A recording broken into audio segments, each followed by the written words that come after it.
Sabrīnojamies busiņš ir izbraukājis līdz pusē Itālija. Tagad ir uzņēmis kursu māju. Mēs esam Austrijā, netālu no Grāces ceļā, virzienā uz Vīni.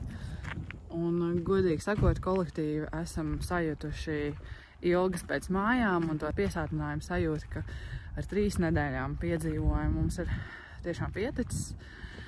Un esam gatavi doties mājās, un šobrīd jau, es nezinu, tie, kas ceļo ar auto, arī ne ar auto, bet jūs zināt droši vien to sajūtu, ka pienāk kaut kāds brīdis, kad, varbūt iepriekš mēs bijām plānojuši, ka atpakaļceļš mums būs arī lēts un nesteidzīgs un kaut kāda objekta, bet tad pienāks brīdis, kad vienkārši saprot, nē, tu gribi mājās. Un tas vienīgais mērķis ir ātrāk tikt mājās, un tu vairs negribi piestāt nekādās pilsētās, apskates objektos. Vakar bija mūsu pēdējā diena Itālijā. Mēs vēl mērķtiecīgi iebraucām pēdējā tādā lielākā apdzīvotā vietā pirms robežas šķērsošanas, kur mēs sapirkām itāļu labumus un apēdām pēdējo gelato tādā mazā pilsētiņā, kur viens nerunāja angliski, bet viss bija ļoti laipni un jauki. Un Uldim arī izdevās atrast servisu, un servisā viņam pievilka kaut ko saistītu ar puses. Es nezinu, kā to pareizi saka, bet runa ir par kaut kādu muceņu, kur Uldim nav, un acīm redzot, viņi ir vajadzīgi šādā ceļojumā, jo tur kaut kas vibrē nost. Gan jau, ka vīrieši saprot, par ko ir runa. Jā,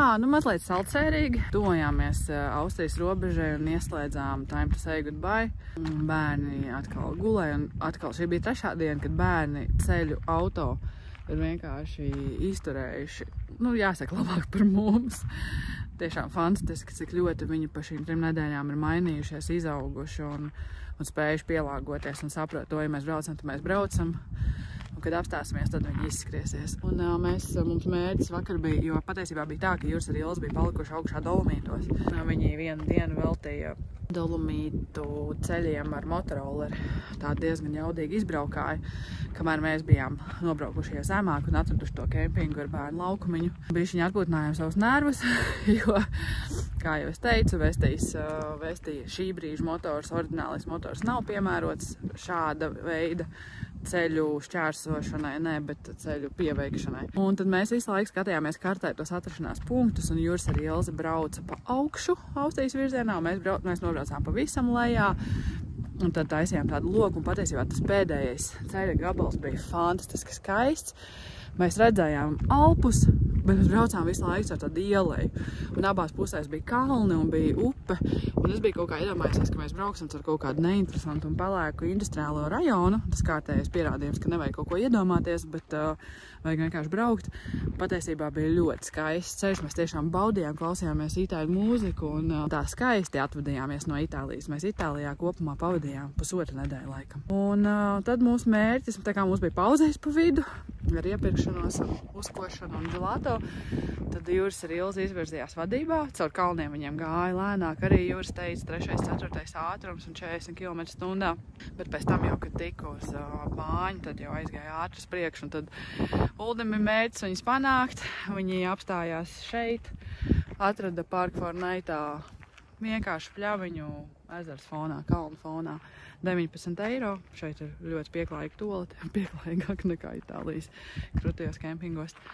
Mēs esam Austrijā, vai ne? Ir ūdenskrāns un ir kaut kāds vending mašīna un miskastes, tā kā ļoti pieklājīgi. Ļoti pieklājīgi normāla vieta, kur pa 19 eiro pārnakšņot. Un tagad esam pēduši brokastis, jau krāmējam busu un dosimies ceļā tālāk. Un tad šodien ir mērķis jau izbraukt cauri Austrijai, sasniegt Čehiju, un laikam nākamā nakšņošanas vieta būs vai kaut kur Čehijā, starp Brno un Polijas robežu. Nedomāju, ka tiksim līdz Polijai, bet tad jau redzēsim. Mums noteikti vajag vienu pauzīt pa vidu, jo bērni, mēs neprasam no viņiem nosēdēt no rīta līdz vakaram mašīnā. Mēs iedodam to vienu pusdienu pauzīt pa vidu, kur viņi vismaz var izsteipīt kājas. Ja gluži izskieties, tad izsteipīt kājas. Patiesībā mums Matildēns šajā ceļojumā ļoti aizrāvās ar ūdenspriekiem, ar baseinu. Viņai ir ļoti liels progress. Iepriekš viņa gāja peldēšanu un viņai bija brilles, bet viņa viņas nevilka un viņa vispār katru kategoriski atteicās vispār likt kā seju ūdenī un nirt. Un tad šajā ceļojumā viņi ir pati prasīja brilles un nīra. Nu, ziniet kā, kad bērns kaut ko iemācās, arī pieaugušiem tā ir, kad kaut ko mēs iemācāmies, tad mēs gribam to darīt vēl un vēl. Un viņi bija ļoti apbēdināti, ka mēs braucām no tā pēdējā Toskānas kempinga prom, jo tur bija tāds foršs baseins, kur bija dziļāka zona un tad tāda seklāka zona. Un tad tur viņi jutās tādi droši, bez uzročiem un nira. Un tur visādiem holandiešu bērniem bija visādi tādi interesanti rīki, vēl ko var likt zem ūdens, tad nirt un vilkt ārā. Vienmēr sakot, mums tagad šī baseina atribūtikas tēma ir ļoti aktuāla. Un viņi visu laiku, mēs braucām uz tiem Dolomītiem, viņi prasīja, kad mēs būsim Dolomītos, kad mēs būsim Dolomītos. Tad mēs teicām, nu mēs braucam beidzot uz Dolomītiem, vai tur būs baseins? Baseina, protams, tur nav. Un viņi teica, bet es gribu baseinu, Tad es teicu, nu, es apsolu, ka es mēģināšu atrast pa ceļam vēl kādu kempingu ar baseinu. Bet ja nu nebūs, jo, protams, ka nekur jau nebūs vairs tik silti, kā bija Toskānā, ne Austrijā, ne Čehijā, ne Polijā. Nezinu, kā būs Latvijā.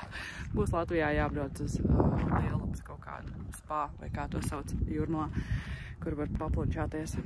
Un tad es teicu, labi, tad sarunājam tā, ka ja nebūs nekur baseins pa ceļam, tad mēs netālu no Varšavas ir tas, neatceros, kā viņš saucās, un Daugava vai kaut kas līdzīgs nosaukums, kur Aiga ar Emīlu un bērniem bija. Es teicu, tad brauksim uz Lielo Polijas akvaparku.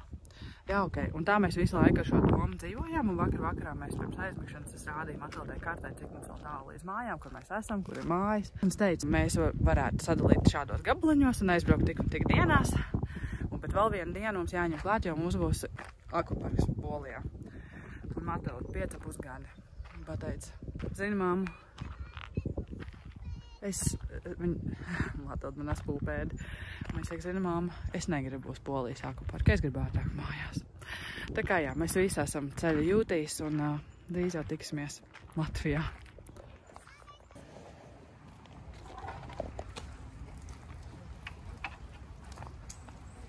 Morning. Mēs esam Polijā. Esam Polijas dienvidrietumos pilsētā Katovice. Sanāk vakar izbraucām cauri gan Austrijai, gan Čehijai, un nākamā mūsu nakšņošanas vieta jau ir Katovice, Polija. Ļoti normāls kempings, kur nevis braukt, lai ilgāk dzīvotu, bet normāls kempings caurbraukšanai vienai naktī. Te blakus kaut kāds funikulieris iet, un tas 700 metru attālumā ir zoodārs. Mēs bijām domājuši, varbūt bērni šodien aizdīsim uz zoodārzu, bet sapratām, ka tik ļoti gribas mājās, ka neesam gatavi nevienu stundu vēl veltīt kaut kam, kas nav māja ceļš. Vakardien bija grūta. Mēs nebijām tā plānojuši. Un vispār, protams, ka mums tā sākotnējā noruna bija tāda, ka mēs arī mājās brauksim savā tempā, bet to ir ļoti grūti izdarīt. Jo kad ļoti gribas mājās, to ir grūti izdarīt. Tas ir viens. Otrs ir tas, ka Juris ar Ilzi ir iespieduši riktīgi grīdā, un mēs tomēr negribam no viņiem atpalikt. Mēs gribam plus-mīnus reizē atbraukt mājās. Varbūt ne gluži vienā stundā, minūtē, bet vienā dienā. Un šobrīd ir tā, ka viņi atbrauc uz to naktsmītni pirmie, un tad pēc stundas atbraucam mēs. Un šeit arī tā bija. Viņi atbrauc pirmie, pēc stundas atbraucām mēs. Un tad mēs ceram, ka arī ar mājām tā būs, ka viņi atbrauks pirmie un pēc stundas atbrauksim mēs. Aptuveni tāda ir mums tā iekave, jo mūsu braukšanas ātrums ir lēnāks uz Bāņa. Mēs nebraucam ātrāk kā 92-93 km/h, bet kopumā visā ceļā tas izlīdzinās un nav tā, ka viņi aizbrauc stipri pa priekšu. Vienkārši vairāk tas, ka viņi izbrauc pirmie, jo viņi ātrāk ir gatavi, ja mums ir vēl krāmēšanās ar bērniem. Un tas, ka mēs vēl pa ceļam vakar taisījām 2 pieturas, mums bija 2 degvielas uzpildes stacijas. Viena bija Austrijā un viena bija Čehijā, kur mēs gan uzkodām un kur bija laukumiņš. Un tas bija ļoti jauki, jo mēs vakar nobraucām 628 km. Tas ir vispār lielākais, garākais gabals, kādu mēs vienā dienā esam veikuši. Mēs paši, godīgi sakot, bijām šokā, kad atbraucām, un kad Juris ar Ilzi pateica, ka šodien pievarēta ir 628 km. Un tas arī izskaidroja to, kāpēc mums gāja tik grūti un smagi, un tas vakar cēliens mums bija tiešām grūts, nav tur ko liekties. Arī šodien ar Uldu runājām, ka ļoti daudz, kas ir palicis aiz skādra, jo jāatzīst, un tas nav jāatzīst, tas ir visiem skaidrs. Es domāju, ka šādi ceļot, pirmkārt vecā busiņā, otrkārt 2 maziem bērniem, tās atzīja ir pietiekami pietiekami daudz izaicinājumu un nav tā, ka katru brīdi tev ir tā kamera par rokai vai katru brīdi tev arī gribas, jā. Jo, piemēram, šobrīd saprotu, mums ir palikusi priekšā, es ceru, ka pēdējā nakts un rīt vakarā mēs jau būsim mājās. Bet bija jautājums, parādīt, kā mēs guļam, jo, protams, ka šķiet, ka mums busā mums ir pašauri. Ja mēs gulētu 2 augšā, 2 lejā, būtu ļoti normāli, bet tā kā mēs guļam 3 lejā un 1 augšā, mums ir pašauri, bet, ziniet, tā taisīšanās uz gulēšanu un tas vakar cēliens busiņā, viņš ir diezgan tāds, es nezinu, kā lai pasaka, intensīvs. Jo tur ar abiem bērniem mēs tīram zobus un krāmējam, taisam to tetri, krāmējam tur no vienas puses uz otru un viss ir tik piebās un ir tumšs. Un vienu brīdi tajā visā nelielajā sadzīviskajā hausā nav bijis tādas situācijas, ka man tā, es tagad varētu uzfilmēt, kā mēs guļam, jo tas ir diezgan, tas process ir diezgan haotisks. Mēs pie viņa esam pieraduši pa šīm 3+ nedēļām, bet tas nav fotogēniski. Un es domāju, ka mēs atbrauksim ar Uldu mājās un vienkārši mājas vidē, kad bērni mierīgā, drošā vidē rotaļāsies. Mums būs laiks, tad mēs uzfilmēsim un aptuveni nodemonstrēsim, kā mēs tur formējamies. Bet to nav iespējams, protams, izdarīt arī mājās, jo ir grūti parādīt to visu bagāžu, kas mums ir līdzi šādā ceļojumā. Teodora, nedrīkst cist. Un te pieņemsim tikko, tagad mums ir atbrīvojas tā priekšpuse, kur ļoti smuki. Mēs te ar Uldu sēdēsim abi divi tālajā ceļā. Reku te bērni, Matildēns jau raksta savā pierakstu blociņā. Un tagad visi novākts. Uldis vēl ir aizņēmies no Ilzas elektrisko teikaniņu un savu ceļa kāju taisa. Es nezinu, Matildas zeķi. Es redzu ļoti skaisti. Paskaties, un tagad šitā. Super. Viņas bija izmirkušas un tad viņas vajadzēja žāvēt un bija jābūt 2. Brokstiņā, busniņš ar brokstiņu, kas tas ir? Eļļa? Eļļiši. Rīta aizdāva. Jā, un tagad mums ar šit bagažnieks ir tik pilns, tāpēc, ka mums ir ļoti daudz netīrās veļas. Tad, kad drēbes ir tīras, tad viņi stāv tur pa tiem skapiem. Mums ir arī ciemu kukulīši ģimenei nopirkti. Un rekur ir boksiņš, kas arī ir pāri lūpai, jo ir jau bišķiņ tāds haoss iestājies. Bet, jā, tad, kad mēs guļam, augšu ir vaļā, un tad viss no aizmugures ir uz priekšu, to beņķi ir uz priekšu, tad ir nokrauta visa priekšpuse, un tad mēs te dejojam to tango ar buseņu. Lūk, es tā ļoti īsi ieskicēju, jo tiešām tajā sadzīvē nav bijis iespējas to uzfilmēt. Un es gribēju vēl parādīt, šī šo mums aizdeva Jūras ar Ilzu, mums tāds nav. Mēs bijām domājuši, ka iztiksim ar katliņu vārīšanu, ūdens vārīšanu katliņā, bet realitāte ir tā, ka tad, kad mēs taisam kaut ko citu, tad vārīt vēl ūdeni katliņā beigais čakars, tāpēc mēs tomēr aizņēmāmies to. Te ir leduskapis. Joprojām viņš ir diezgan papilns. Te ir tas parastais nodalījums. Un te ir tāds, vienkārši tāda augstuma maziņa kastīti, un tad te var redzēt, ka, ja tajā galvenajā nodalījumā ir -1, tad otrā ir 11, bet tagad es vienkārši biju ļoti zem uzgriezus, jo kaut kas tur bija atkal nograkojis, un viņš bija izslēdzies. Un šī ir mūsu aizdotā arī saldētava, kur tagad ir tukša, bet te es biju šādos te maisiņos sataisījusi sagatavus, un man viņš bija pilns. Man bija pilns ar sagatavēm, ar maizi un sviestu. Tā. Hello! Tā šim foršiem dzīvoklītim, kur mēs visi iegājām vannā, daži pa 2 reizēm, izmazgājām visas savas netīrās drēbes un izgulējāmies gultā. Gulta gan mums bija pa mazu un pa augstu, bet vēl bija izlaižams dīvāns, kur gulēja Matilde. Tev patīk, Matildī? Jā. Izbaudīja. Lūk, paēdām, padzērām karstus dzērieniņus. Bet kāpēc tas viss? Tas viss tāpēc, ka tomēr mums neizturēja kreisais pakaļējais gultnis. Un tieši bijām uz Bāņa pie vienas pilsētiņas. Es joprojām nezinu, kā to pareizi izrunāt, tāds sarežģīts nosaukums, bet kaut kur starp Katovicu un Lodzu aptuveni. Neesam pat vēl tikuši līdz Varšavai un bijām domājuši, ka būsim rītvakar mājās, bet būsim tikai parīt vakarā mājās. Lūk, ir bez 5, bez 4. Mums pēc 4 minūtēm ir jāatstāj šis dzīvoklītis, un patiesībā Uldis negribēja. Bet mēs ar Matildu bijām tik noguruši pēc 2 dienu garā ceļa. Mums izdevās pierunāt Uldu paņemt dzīvoklīti, Jā, tāpat nobraucot no Bāņa, Uldis atrada servisu, kur bija ļoti atsaucīgi puiši, kas vispār nerunā cik angliski. Un viens Roberts, un Robertam bija draudzene Silvija, kas ir bērndārza skolotāja. Viņš izsauca savu draudzeni Silviju, kas ir 5 gadus dzīvojuši štatos un varēja vismaz ar mums komunicēt. Un viņi bija ļoti atsaucīgi, ļoti draudzīgi, ļoti izpalīdzīgi. Un cik pagāja laiks? 4 stundas gandrīz. Kopā 4 stundas, par tām 4 stundām mēs mēģinājām, protams, ar bērniem izdzīvot tajā servisā, kas bija privāts, un tam īpašniekam ir maza bērna, un viņš atļāva mums izmantot viņu mantas un laukumiņu. Tas bija ļoti jauki. Bet pēc tam tomēr Silvija mums iedeva autobusu biļetes, un varētu teikt, ka tā ir vieta tā kā Dreiliņa.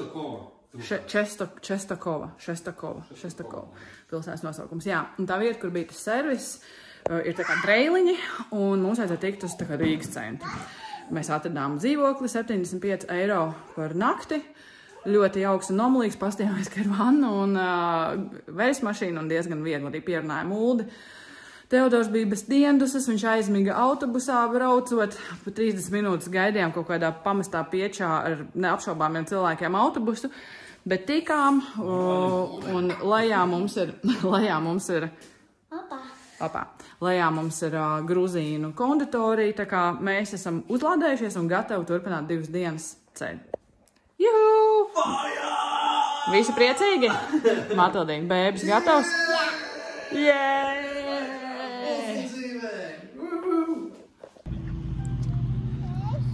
Ai, mums ir pēdējais rīts, pēdējās brokastas.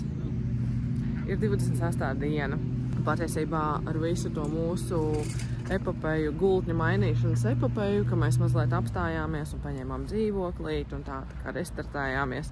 Uldis vakar gribēja braukt bez apstājas līdz mājām. Tā kā bija doma, varbūt bērni aizmigs un mēs mierīgi aizbrauksim līdz, tad kādos, nezinu, 1, 2, 3.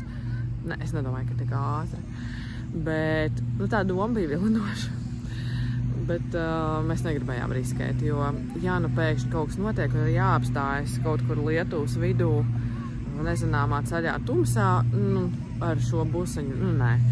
Un tad beigās, vairākas reizes mēs pārunājām šo scenāriju, es teicu Uldi, paliekam mierīgi Suvalkos, jo Suvalkos ir tāda pēdējā normālā nakšņošanas vieta, tāds Eurocamping 133.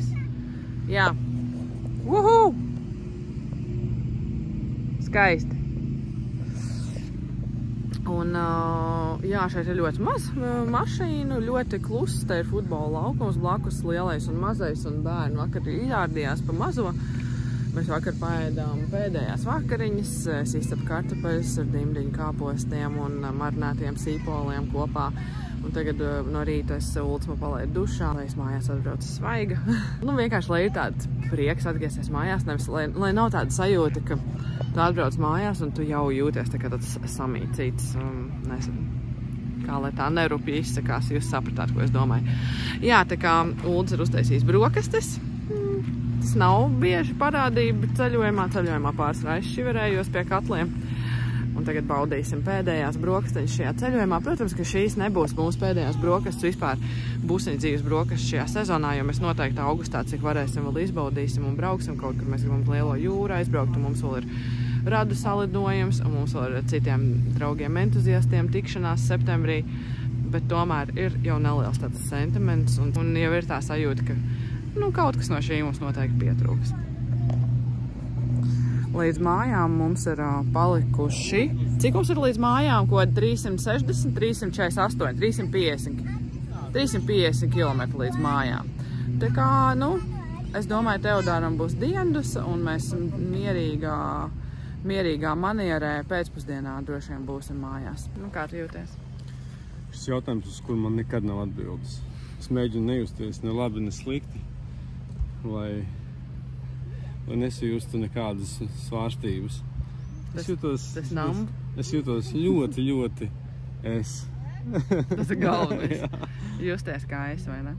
Jā. Kas tev palīdz šādā ceļojumā justies kā tev? Man tukšā kaste. Galvā? Atvilkni tukšā, kur es varu ielīst iekšā un vienkārši sajusties. Jā. Reku tev rīta brīk. Paldies. Tas ir cigoriņš. Paldies.